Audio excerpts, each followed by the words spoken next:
Nilalaman namin pananagutan ng mga nagkasala. Maliwanag naman na mayroong may kasalanan eh.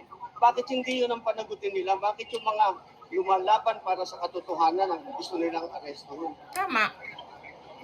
Inciting to sedition, inciting to rebellion. Kailangan pa namin yun kung gusto namin manggulo. Kung yun ang gusto namin mangyari, isang batalyon lang. Hindi namin kailangan ng buong armed forces. And when we've done it, tignan natin kung saan papanig yung marami.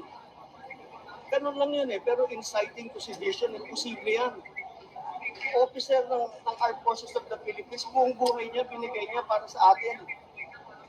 Tapos ngayon, guguluhin niya yung pamahalaan. Ang gusto lang namin mangyari, we still respect, we still obey, we still want to protect the Constitution. Yun pa rin ang pananindigan namin. Active or retired, magkakasama yan pare-pareho. Pero sana, Mr. President, yung malaking isda, yun ang gusto naming makita. Yung talagang pasimuno ng malaking nakawan. There is no denying it. Merong nagnakaw. Anong problema nyo? Bakit kayo, yung mga iba dyan nagpupulag-pulagan, yung mga kasamahan nyo sa Senado, sa Kongreso, bakit pinagtatakpan nyo? Asan ang demokrasya? Ano, ganito na ba tayo?